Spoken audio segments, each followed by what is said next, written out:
Welcome, dear viewers. Our story with a beautiful girl who finds herself in the bathroom and is tied up in chains. She still doesn't realize what's happening. Suddenly, she remembers and tells herself that she was burning at the hands of her father's wife and her fiancé. She is surprised by the situation she is in. Suddenly, a man enters her room and tells his bodyguard that there is someone here.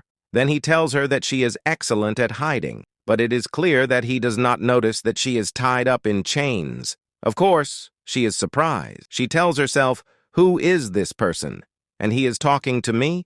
What is your relationship with the people outside? And where did you hide a treasure? A Faux family treasure? I heard about him before, and he is the heir of a Faux family in Kyoto.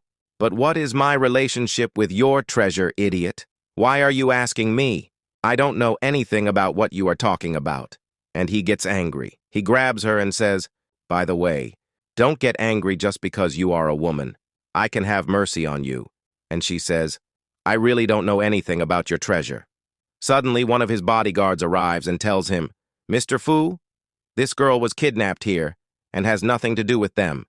And they gave her sexual activities." And Fu tells himself, and he looks at her, "And how are we going to treat her?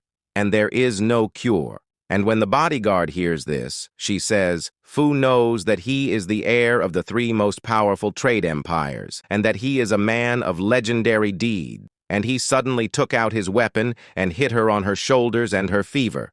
And then he took her, and he told the bodyguard that he would take her to the hospital, and they go ahead and look for the treasure of his family, and she thanks him for saving her.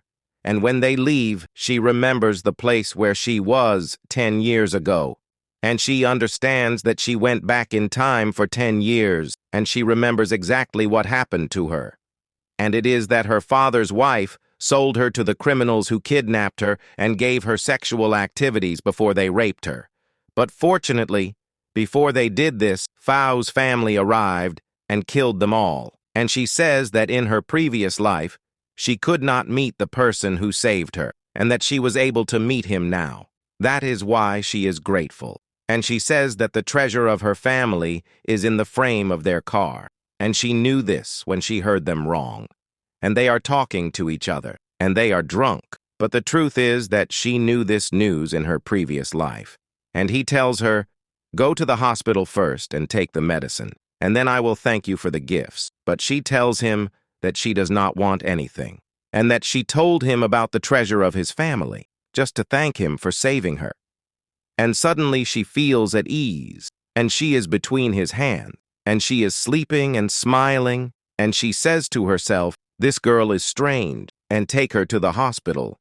And when she got better and left, she says, "I came back again to take revenge from Aosu," and she is the wife of her father, and Linyan is the son of her father's wife. They killed her father in her previous life to divide the property.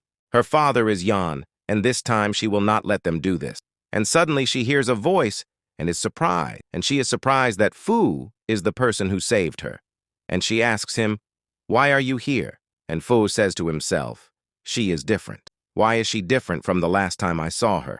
Maybe she is a drug addict." And then he leaves the room and tells her, "You can deceive anyone but me." And he asks her, "How did you know where the treasure was?" "Because I saw the surveillance cameras and I heard them not say where my treasure was." "And how did you not know that you were kidnapped before I arrived in a few hours, and you did not have time to hear where the treasure was?" And she smiled in worry and said to him, "You are very smart." And you tell him, "I just wanted to tell you the good news, and I was dealing with you honestly." And Fu approaches her and says to her, "You are very brave." And she says to him, "What are you doing?" And he holds her and says to her, "We will deal with each other. Do you really know me now?" And he gets closer to her and says to her, "Let me tell you something." And he gets mad at her and says to her, "Your smile was like a fool." And she gets annoyed and tells him not to get mad at her. But Fu laughs in her face and gives her a box with food in it. And she gets surprised and says to herself, "He wanted to kill me. And now he gives me this box of food, and you take it from him and get affected." And she says to herself, "Since Dad died and no one cares about me," and Fu finds the expressions on her face and says to himself, "What a moment she was a guest." and suddenly it seems to him that she is alone and sad. What happened to him? And she opens the box of food and eats from it. And then he asks her to call his name Fujin Chen. That's why. She also knows her name is CC. And he says it's a beautiful name. And when they say hi to each other, he keeps holding her hand. That's why she feels shy and leaves him quickly and says goodbye. And she was going to leave, but he stops her and says to her, "I don't want your phone number and your personal card, that's why you go to him." And Fo gives her a chance and gives her his number and says to her, "Remember you're in CC's," and she says to herself, "He is really a businessman, he likes to make money from everything." And when she goes to CC, to her father's house, she finds a party and thinks that today is the 18th birthday of Lian, her father's son. And when she notices that there are large families, she says to herself that this is her chance. That's why she gets excited and can go to her room and says to herself, when she finds her room, that her father's wife doesn't have time to take over her room and change it. And then she takes her dress and puts on makeup and says that she will reveal her real face to her father's wife. And then she goes to the party when her father's wife is at the party, and she is happy to be praised for her beauty. But she is surprised when he praises CC. She is also shocked when she sees her, and she is afraid and says to herself, "How is she living? I saw her today, pretending to be dead after being raped.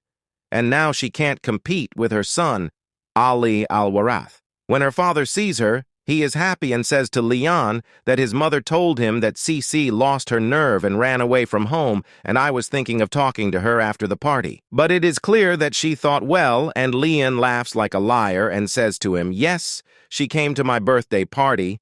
And the best thing is that I noticed that there is something strange when she says to herself that innocent CC died, and now she decides that she will protect her father and won't let them hurt him and save her. And he is among the guests and sees CC. And here ends the part. Wait.